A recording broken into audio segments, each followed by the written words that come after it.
Good evening, ladies and gentlemen. Welcome back to Gameside TV, and our fifth and what will be our final match tonight that is going to be on stream. It is a tiebreaker match, and it is going to be between Pocket Me Lighter and Ground Zero. Now, we know that there is a little bit of confusion going on in Discord, especially coming from Capital, I would expect, because they have a tied score on the bracket, but they are not going to be playing in a tiebreaker. Now, what we decided and what we announced after week one, where we found that the way the challenge applies tiebreakers can unfairly disadvantage a team if they haven't played in a head-to-head match against another team. And that is a situation that arises from a Swiss bracket when you've got more teams playing than the Swiss bracket rounds that are there can actually sort fairly. So what the best way for Swiss to work out things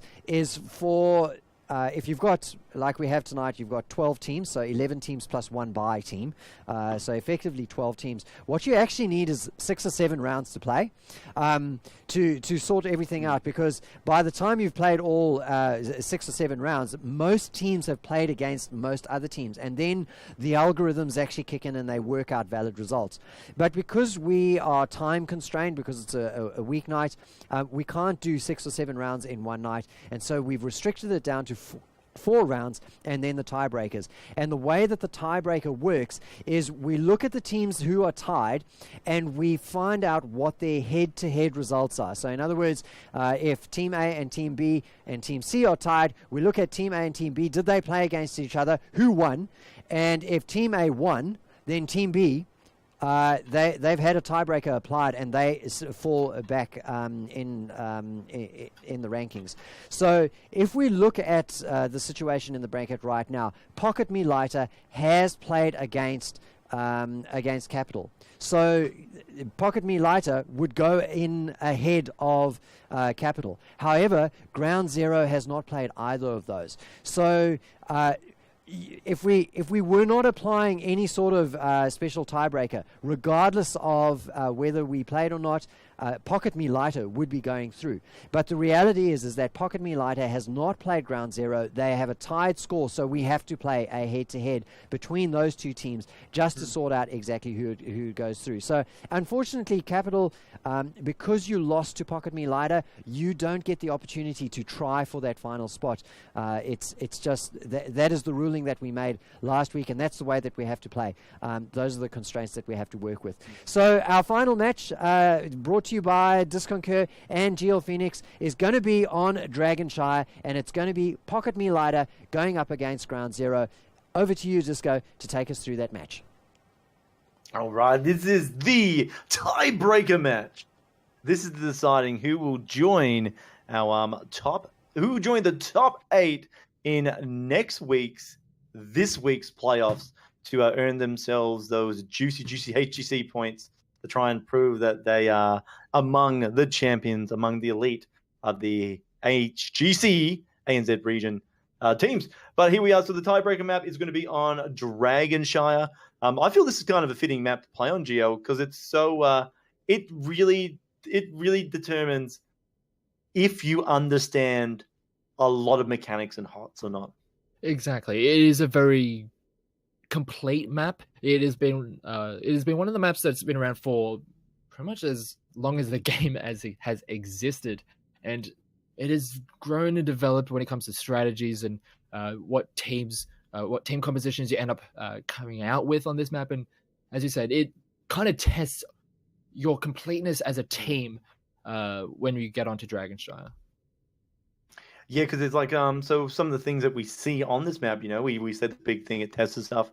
So what does it really do? So Dragonshire, it forces your team to fight on multiple fronts, to have someone who can solo lane, to have someone who can sit in the middle lane and know when to rotate down to assist the top and bottom lane. Obviously, there's mercenary, there's mercs on the map, picking them up at the right time, pushing with them at the right time, capturing objectives, being able to split and possibly work as a smaller unit than a group of 5 to secure objectives. I mean, it's just got so much stuff there, it's got it all. It just, the only thing it doesn't have is a boss camp But hey, the objective's kind of like a giant boss. Yeah, it kind of hits like a boss, so it will just start slamming away at things. But yeah, we were kind of talking about this when we were earlier in the night when we were on Towers of Doom, where you kind of have to have a little bit of everything. You kind of need to be juggling all of these different things and trying to get things to work cohesively. But yeah, it's a very competitively very diverse kind of map. But you know, we're just waiting to get everyone into the lobby. We're just got a few stragglers who, I guess, as soon as they finished their last round, they kind of logged off and was ready to just pack it in for the night. But we are going to have this last map, as I think we've got a few extra people in here. Who do we not need? This lobby. Counting down who's meant to be here, who's not. The two teams obviously are Pocket Me Lighter. Yeah, I thought I had the wrong name. Pocket Me Lighter and Ground Zero. Pocket Me Lighter is Team 1, and Ground Zero is Team 2, or the blue team and the red team. I mean, we've seen both these sides play on stream tonight, and they both played fantastically. It's just, Pocket Me Lighter, we saw them win. Ground Zero, we saw them lose. So we do kind of see Pocket Me Lighter's strength a little bit more. They like to play very dominating, very easy to execute strategies. It's funny saying that when they did pick Stitches, but they take so many things that can support the hooks or support the team. And it's not about big wombo combos, but it is about a lot of little team synergy. Ground Zero on the other side just kind of like to let's say solid. They look at the map and they pick, well, this is a solid lineup on this map. Not that they don't stray away from like unorthodox picks, but they are definitely a more traditional team in the sense of what they're trying to achieve on each map. So let's get into Dragonshire, and it will be Ground Zero with the initial ban.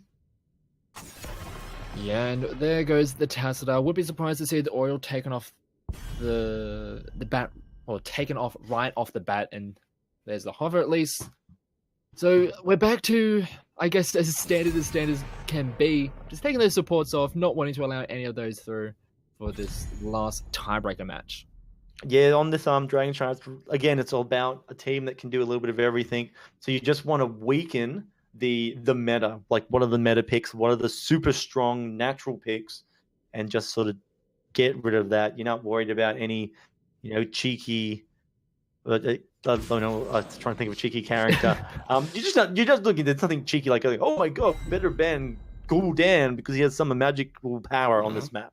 There's nothing like that. There's no heroes. There's no pocket heroes on Dragonshire. That's what I'm gonna say. Yeah, it's hard to have those pocket heroes which will just surprise you and just really blast you out, unless it's like something like a Chen or a Rexar who's just gonna control those shrines. But yeah, I don't think we're going to be seeing those. But we have rather standard picks on both sides. The Dahaka first pick, so they want to Ground Zero. They want to be controlling the rotations. They want to at least have some advantage when it comes to rotating around those shrines. Whereas on the side of Pocket Me Lighter, a very solid duo of the Greyman and the Uther. We talked about it in the previous draft. The Greyman is very good high in the draft because of his flexibility and being able to slot into a lot of different compositions. But we'll have to wait and see how the rest of the lineup ends up coming throughout the draft. And look at that, Nubrak's been picked up. I think that's good. That gives Ground Zero the option to punish any sort of ranged mages that gets picked up for the enemy team, which is potential because Greymane, the great range to poker to melees there, or the poker to dive is there. They could go into a mage. Mage does well. They also help with the clearing of the lanes. With Oriole off the board already, they may not be looking to secure themselves a Valor. They could still go for a Valor, but they already have the Greymane. So, a mage would complement their lineup. Nubarak goes bye-bye. Absolutely. And with also with that Genji pickup on the side of Ground Zero, I feel as though that should dissuade the side of Pocket Me Lighter for picking up anything like a Falstad or a Brightwing to try and match that Dahaka, because that Genji, he will punish those very squishy targets who are usually isolating themselves to try and get the most out of that global, Genji will just punish that completely. So I feel as though Pocket Lighter need to go towards some other way of dealing with that global pressure. Try and at least get strength elsewhere rather than trying to match global for global. All right, nice mouthfeel ban, keeping the Dahaka and Anubarak alive in those fights. No big percentile-based damage coming out anymore. And yeah, I totally agree with that. There's with Dahaka on the board for the enemy team, it's really hard to just match that with a global. Like could we just see like this crazy Grey main Illidan with Uther line up here? Obviously, Illidan can sort of help with the Merkin camp. He's got his own global effect with the Hunt, and he's a pretty solid choice. There's no one really in the lineup, however, to really support that sort of decision making, is there? Yeah, but I feel as though this is just going to be the good old Zep special of the Asmodee, and gonna just be obnoxious all day, every day, push for days. He is not going to have any fun in any fight, or no one's going to have any fun throughout this game. He is just going to be trying to force Ground Zero to react to just minion waves. All right, and the lovely little Garrosh pick there. Actually, let's talk about laning here. Where do you think Garrosh sits in Dragonshire as a laner? He doesn't really... Yeah, where do you think he sits? I feel as though he needs to be with the team, so I don't think he'll be in the solo lane on the top side. We could end up just having the Asmodee there, trying to just apply pressure to the Dahaka, or at least have this last pick be their solo laner to try and pressure that. And I feel as though that Malthael taking off the board really does take that as a potential option. There's, as you mentioned, that Illidan is still a potential option. I don't think it will be coming in here, but there are a few heroes that do reasonably well against Dahaka, not necessarily in just straight fighting, but just in clearing waves and just mitigating a lot of that pressure. Mm. Yeah, there we go. Butcher's locked in. We've already seen Pocket Lighter have such an amazing game with Butcher that they've started to pull it out again. There's no hooks this time, however. There's no stitches, so there's no combo play there. And this will be the lineup going into the tiebreaker. Each team is confident that this is what they need to play in order to win. GL, let's talk to me about Pocket Lighter. What have they done? Well, we just have the Zep special, we have the Flame special, the Asmo and the Butcher. I really don't know what to expect out of this lineup. They're just comfort picks. I know that much. Yeah. But we'll just have to wait and see if this lineup of pocket picks is going to be able to deal with what I feel is a much more cohesive unit from Ground Zero. They're definitely going for it's mainly a poke composition, but they do have Bobcow on the Genji that's going to be able to finish off anyone in the back line they don't quite get the kill on, or even just sit there and anyone that sort of dives forward, like the Grey main, put pressure on him when he dives forward into their back line. So yeah, pretty standard. Like I told you, the Zep boys, or the Pocket Lighter boys, not the Zep boys, the Pocket Lighter, they try and draft it's weird. Effective compositions that have impact without high execution value. Whereas it's a solid draft from Ground Zero. Let's go. It's basically unorthodox play versus methodical play. Who will win? On the red side, it is a Ground Zero. We got Scripps is playing Malfurion, Bob Cow's on the Genji, Chance is on the Nimrak again, Papa's case. Don't really have time to talk as they're getting into the fights at level 1. They just want to just brawl right off the bat. Oh. Never mind. Wow, the garage having so much of an effect. I wasn't sure if they would just ride into them like that. I was like, surely they're not going to go to Garrosh, because Garrosh, he's just, that's what he wants to do. He wants you to come to him, and they came to him. Wow. That's essentially just what they want. We saw it in the previous time they used it, but on the bottom side, Chase is going to get caught out. So a very good start for Pocket Lighter. They actually got KT. Nikki Webster didn't have faith that they would actually get KT, but it actually did. Wow, KT is so lucky just then. Oh, Nikki wow. Webster, Nikki, you need to have faith. You use the fourth, Nikki. Believe in yourself and whatever it is. Live long and prosper. You can do this. Just have faith in your ability. Yeah, already this is a good start for Pokemon Lighter though, mainly because already this Butcher is sitting on almost 80 stacks of meat. We saw what could happen when that Butcher gets stacked up. He can do so much work, and again, this time he will have that Divine Shield as Papa is going to be the target. Oh, Papa so far forward with no one on the, like, no enemies. A bit of a silly, very poor map awareness. Will get punished for it. Early game, so I don't think it means too much. Bobcow, however, sits there, does escape out. Butchers goes in, but he cancels at the last second. We thought FaZe is pretty brazen. He might have gone for that. So right now, we're probably going to have the DK or the Shrines going in the favor of the blue team. What should Ground Zero be doing, GL? Well, one thing I will say is that Superstition on the top side should be able to at least mitigate a lot of this pressure, so they could potentially hold on to that top side of the map against that Asmodean. Sure, he's going to be really obnoxious and just continue pushing. He's actually starting to do a decent amount of damage to that Dahaka, and he could actually fall if he's not careful. He does have to use the essence, he manages to survive. But meanwhile, throughout all of that, again in the middle, they're just dropping on the side of GL! They just killed a Nubarak! Yeah, again. Between a Nubarak and, like, the Nubarak is the second easiest character right now to get away with, only being beaten by Genji, about character on the map. But oh, Nikki Webster again having no faith in the pool. Could have gone in and thrown KT. Maybe the throw was on cooldown, I don't know. Bobcow has to shift strike out of there. Swift striker, sorry. But Nikki Webster, ooh, a Nubarak's gone at the back, trying to block the gosh, doesn't quite do it, does get the stun off, however, Gravity Lapse goes down, locks him in place. Nikki Webster does have to back out. The living bomb is on Chen. No, doesn't want to get too close to Nikki to do a little bit more damage. Shrines being literally traded at the moment. One side apiece. No one's in a dominating position.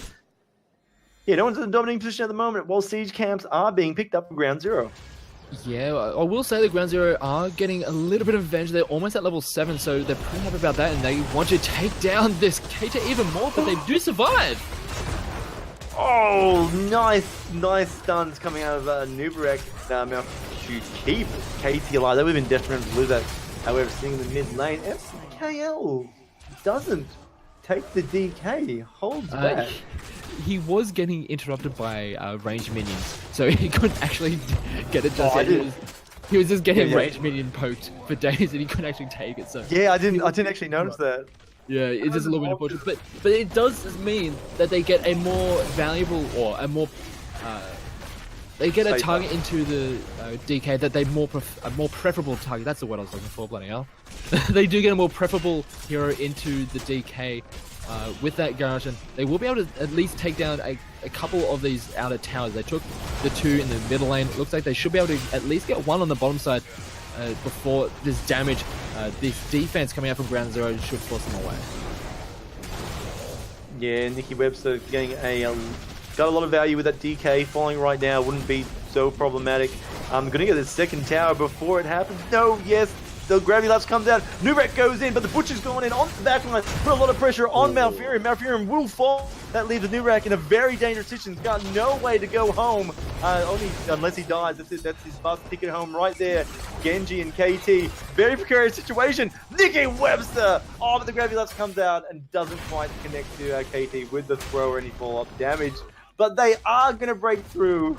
Garrosh, the great Sieger, or Warrior, or Warlord. Weird old god demonic thing. I don't know how to use that anymore. He will take this fortification. It will be his. And already is level 10 for the side of Pokemon Lighter, and I just want to mention that only 5 minutes into the game, and the meat talent for the Butcher has already been finished. They've been killing so efficiently and so consistently that they've already managed to complete that passive talent on the Butcher. So he's stacked up, he's ready to go, and he is going to be hitting like an absolute truck. Oh, look at this invades coming in on the side of the blue team. They're in. They've got it. Malfurion taken out. There is nothing for you. Bob Cow was on a very low health. He jet out of there as quickly as he could, but man, the reads on that play, Butcher going in. We do see Dahaka. He's got thrown in. If Butcher can't get to the target by running, we're gonna see throw ally from Garrosh get him in there instead. Beautiful play. Well use of the trade. Throw into the fray on Garrosh at level 7.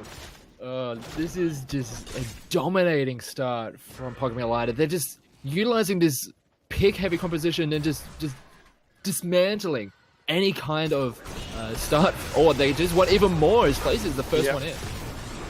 Butcher tries to connect to his target, doesn't quite get there. The follow-ups wasn't quite in the ballpark for him either. And Zebline got his damage off, however. The Asmo Dunk skin, one of the best skins in the game, if I do say so. And they will pick up their siege camp behind it. Oh my god, Bob Cowie just escaped. The stuns were strong, but not strong enough. Zep tries to get a finishing blow, but nothing there. Does a little bit of scouting, and they'll should just back out of this. Yeah, and they have used their heroic advantage quite well on the side of Pokemon United. Level 10 has only now been picked up for Ground Zero. It's been this long that they've been at a heroic disadvantage, and they're in a bit of a tough position. They already have that stacked up Butcher. Oh, Zepline. Oh. He almost got caught out, but as we can see, the map is pretty much turned blue, but Blaze is now a little bit out of position. Blaze is almost on a blaze. Cows to do that. It does put the favor right now in the side of our ground. However, a lot of damage coming in. We do have it in this one. But Garrosh, Nicky Webster, still just cruising through, creating havoc. I think gravity lapse will be. It's gonna fall. Look at the healing. Look at the health. The armor being so effective. But it finally does fall behind this. Genji's the only one to fall. Second one drops. There's a new rack right now. Superstition's going hard. Can they get the finishing kill on Greymane? No, he does have to back out. Scripps and Papa! Such a low health, but no one able to connect because Greymane did use all his abilities and just didn't have anything left in the chamber. Throughout all of that, it only ended up as a 2-for-2. We had the Butcher going down incredibly early. He was able to get nothing out of that. No value out of the Lamb to the Slaughter. He died like a lamb to the slaughter and wasn't able to get anything done. But still, the Garrosh was able to get a lot of work done and at least gave so much time for Zep on this Asmodan to do so much damage. We're seeing his damage numbers now. He is topping the charts, doing so much work, and somehow they still managed to get that fight, I guess, in their favor because they can maintain control around the map, and it allows Pokemon United to get this second DK fairly easily, and they're just going to be shoving down these structures. It's just a dominating front game. Bob Cow, very silly there, gets punished by the Butcher almost finishing him off. Lamb's full failing to connect, though. A little bit of a wasted heroic. Does not matter because they still have a 2-level advantage with the talent lead and the DK. And they're pressing into the enemy's keep. Look and how they're low all that still keep. alive. Oh, they go for the fight. They're trying to get anything done, but it's just not working for them just yet. The new rack's falling. That's really sad there. The volunteer keep Garrosh alive. Gets the big upheaval. Blocks in 2 of the characters on the... And they do get the kill on Mount AT will live. But I think the DK's still up. It's about to fall now. They're level 15. But Garrosh is on such low health, he's just waiting to heal. They really need... I feel they got to back out. It's a bit of a dangerous play. No, they just want to fight. He's on KT! He's not going to quite get this. He's not going to quite get it. He's baiting us. He did go in, just wail away a little bit with the... God, what's it even called? It's the Butcher's brand. It's the brand. The one that... Yeah, he was just getting all his health back. We saw how much he was able to heal back from just those 1 or 2 hits on Papa. He hits like a truck and he heals so much because of it. That bottom keep throughout all that will go down, and Zep on this Amsterdam is going to just continuously apply pressure onto those keeps from afar. And yeah, well, that the level advantage is just already massive. Look at that.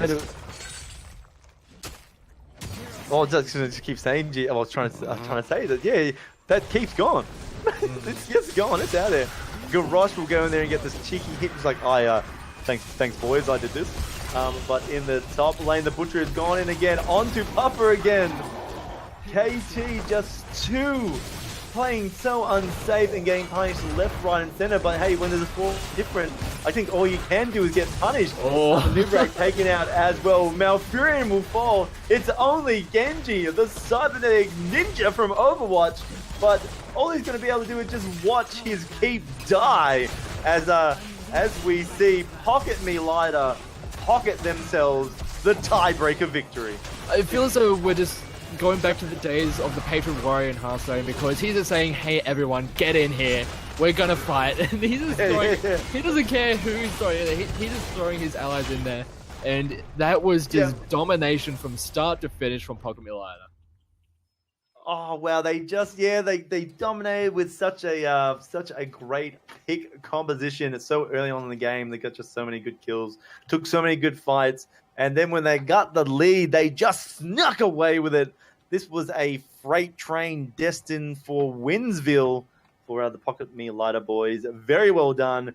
You have won the tiebreaker. You will be competing with the top 8 of the region next week in the playoff series to again prove where you stand in the ANZ region HGC.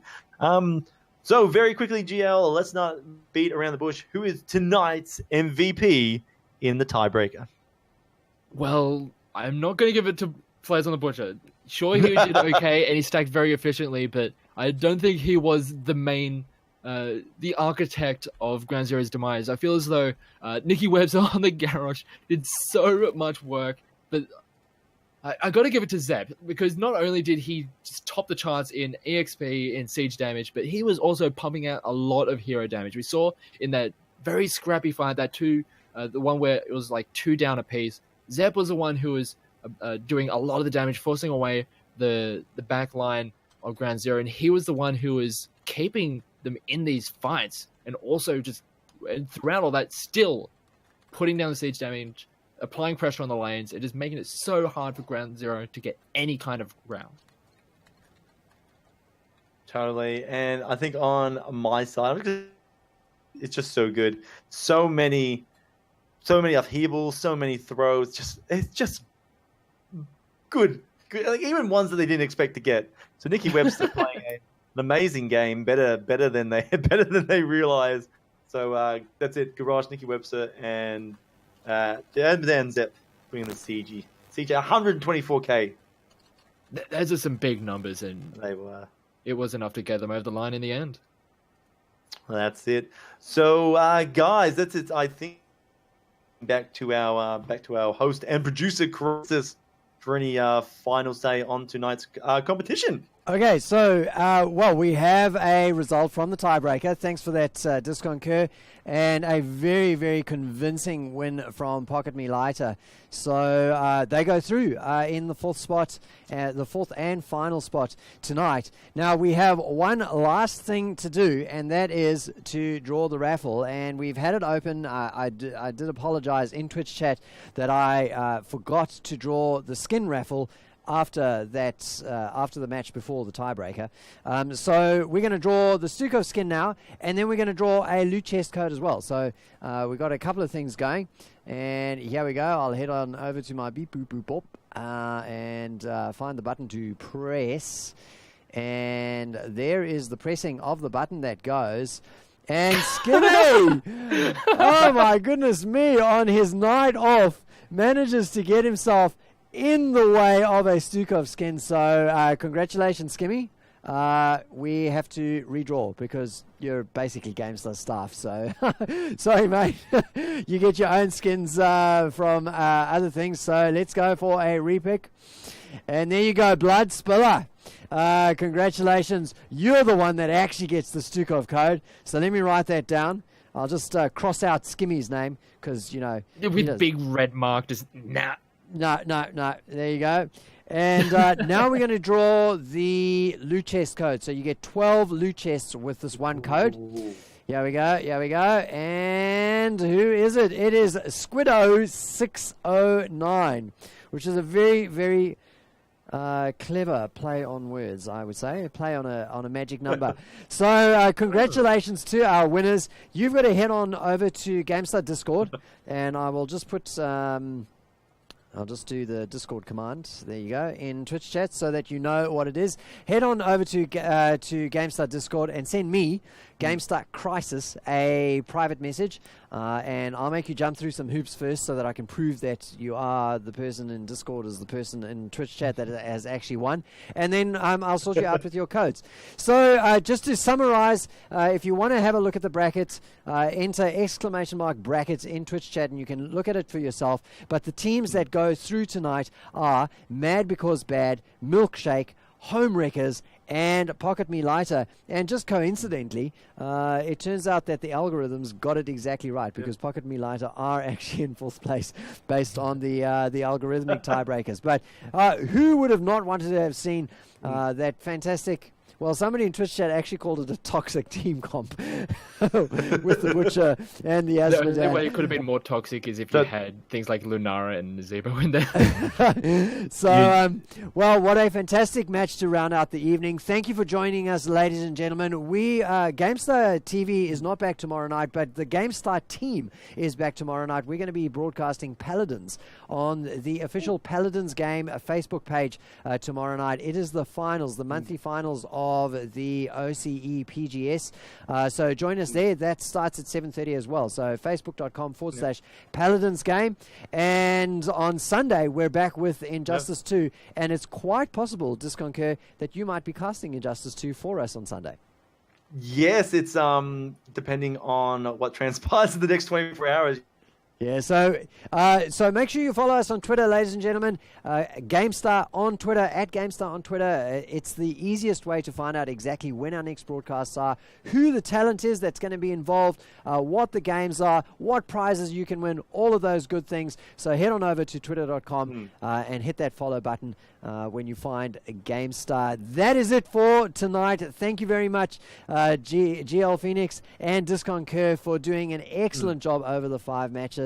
It was great to have you here on GameStar TV, and you know, I've got to admire GL Phoenix's discipline, not saluting even right at the end there, keeping absolutely still, just like the doctor ordered. Man, that Viagra suppository he took was pretty good. All right, ladies and gentlemen, we will say goodnight then, and until we see you again.